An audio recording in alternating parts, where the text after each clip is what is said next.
Boa noite para todos. Nessa noite, então, o tema da palestra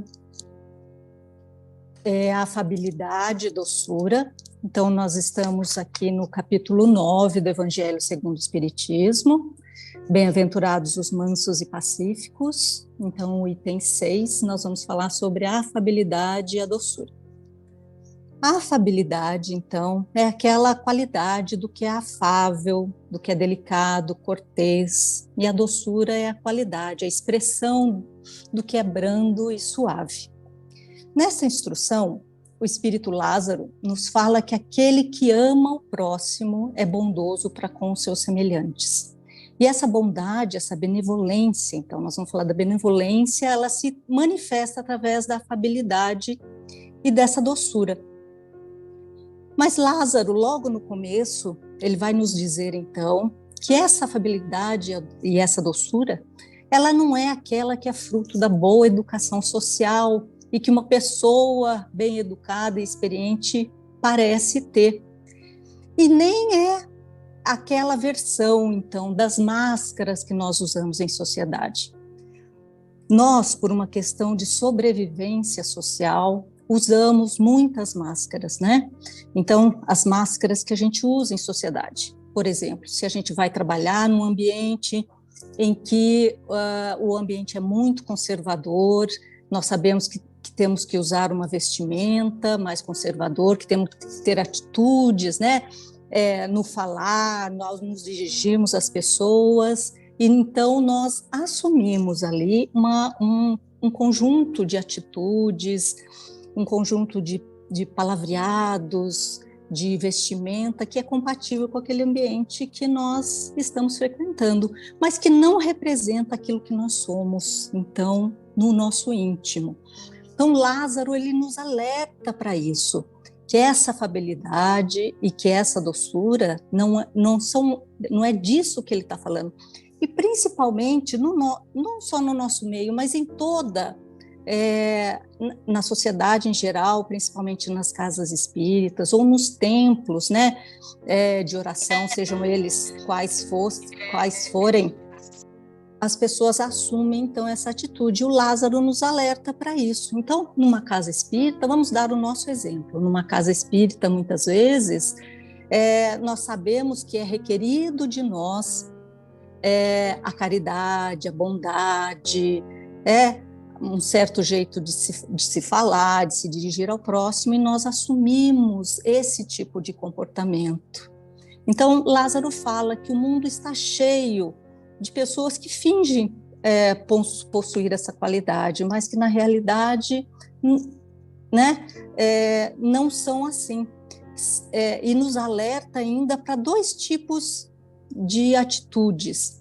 Aquelas que nós estamos, em que essas pessoas têm esse tipo de atitude, muitas vezes, então, nós vamos ver no nosso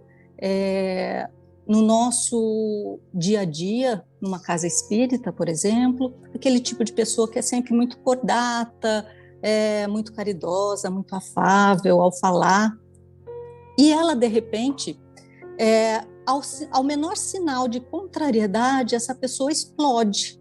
Ela assume um comportamento totalmente estranho àquele comportamento que as pessoas que estão ao seu redor estavam acostumadas.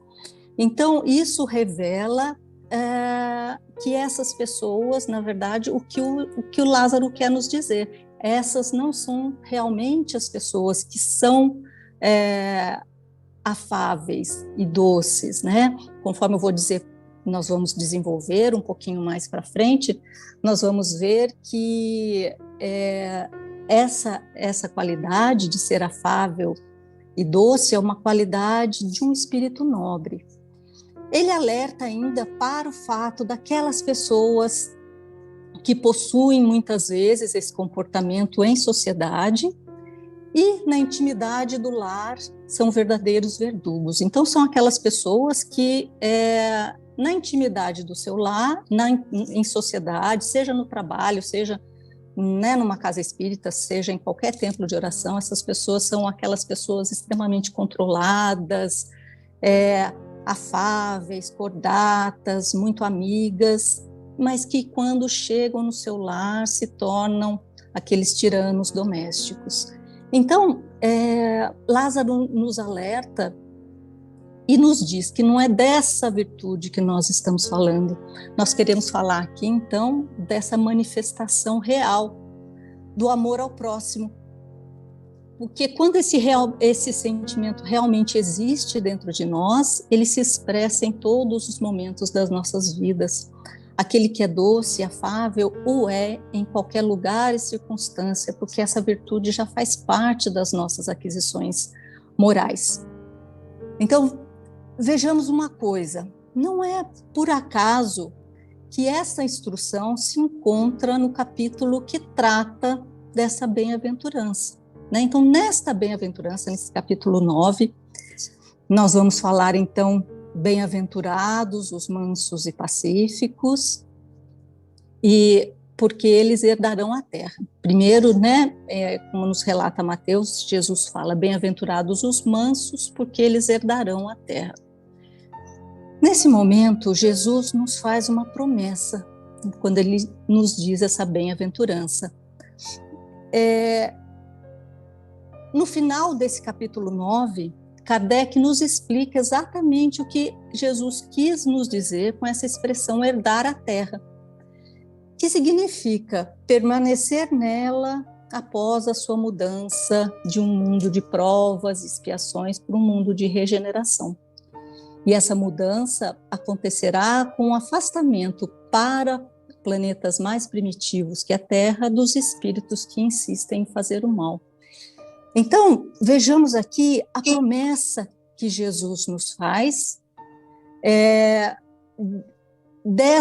desse mundo que nós seremos convidados a habitar quando nós tivermos capacidade de já possuir essas virtudes que nos habilitarão, então, a vivermos. A Terra, nessa caminhada dela, de um mundo que nós sabemos que já começou, de um mundo de regeneração, e depois para se tornar um mundo ditoso, neste mundo viverão exatamente essas pessoas conforme a promessa de Jesus. Nesse mundo viverão os mansos, os brandos, os humildes, afáveis, doces, porque essas são as características do homem de bem. Jesus vai nos dizer, aprendei de mim, está lá em Mateus também, aprendei de mim que sou manso e humilde.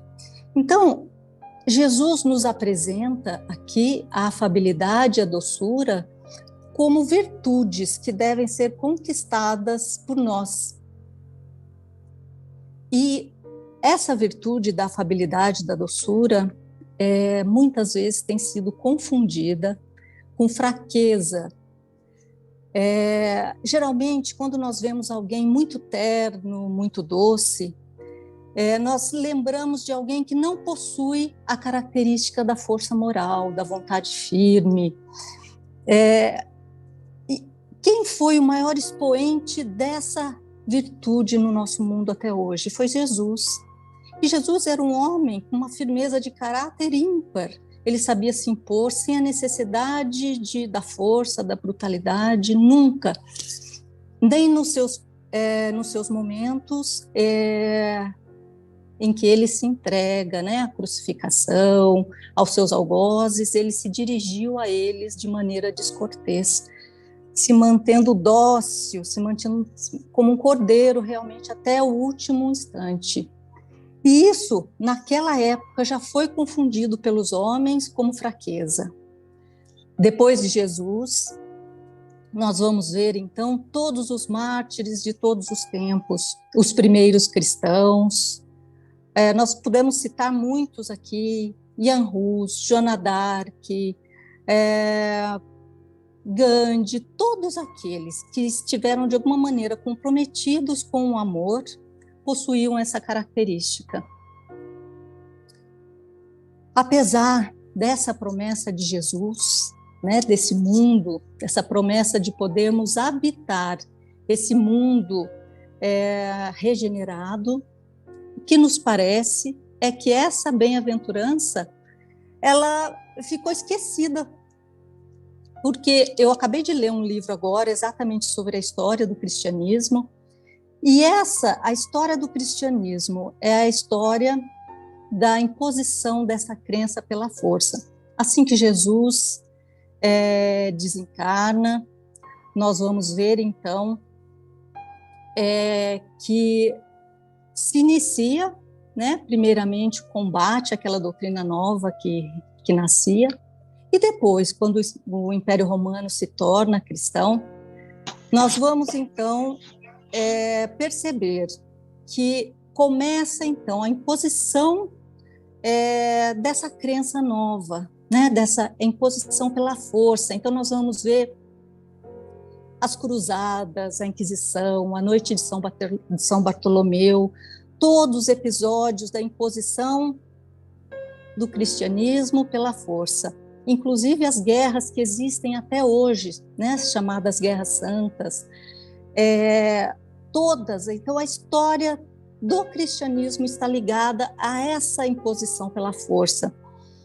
Mas eu pergunto para vocês uma coisa: nós, depois de iluminados pela doutrina espírita, como nós temos nos comportado na nossa vida íntima? Nós temos nos esforçado para conquistar essa virtude? Ou será que ainda persiste dentro de nós essa crença de que a benevolência, né, essa doçura no falar, essa doçura ao nos comportarmos é um sinal de fraqueza? Ou, pior ainda, que essa doçura, essa afabilidade é um comportamento que nós devemos adotar somente em público e que em casa nós devemos ser de outra maneira, ou com aqueles com quem nós possuímos um pouco mais de liberdade, nós devemos nos mostrar como somos realmente. Será que essa crença ainda permeia a nossa vida? Será que eu acredito que para ser respeitado e inspirar as pessoas, eu tenho que usar a força realmente? Tenho que falar alto? Eu tenho que gritar? Eu tenho que ameaçar? Será que nós não percebemos ainda ou não atinamos para essa bem-aventurança? Ou não acreditamos pela própria, né, pelo tudo isso que eu falei aqui agora para vocês, pela nossa própria história, pela história do cristão? Então, isso é uma reflexão que nós temos para nós, porque a doutrina espírita, ela vai, então, nos dizer que a brandura, a mansuetude, a afabilidade, a doçura, a obediência, a resignação são virtudes características dos espíritos nobres. Aqueles espíritos, então, que serão convidados. Essa mensagem, essa bem-aventurança, né? Essa promessa de Jesus é um prêmio, é uma premiação para aqueles que fizerem esse esforço na sua mudança íntima de poderem habitar um mundo, né, que já estará regenerado, um pouco já sem violência, onde nós espíritos, né, em evolução, poderemos prosseguir no nosso caminho evolutivo sem necessidade de tanta doença, de tanta violência, como é o nosso mundo, que é de provas e expiações. Eu queria compartilhar com vocês, no livro Escrínio de Luz, né, de Emmanuel, tem uma mensagem titulada Mansos de Coração, que diz uma coisa: quando Jesus proclamou a felicidade dos mansos de coração, não se propunha, ao certo, exaltar a ociosidade, a hesitação e a fraqueza. Muita gente, a pretexto de merecer o elogio evangélico, foge aos mais altos deveres da vida e abandona-se à preguiça ou à fé inoperante.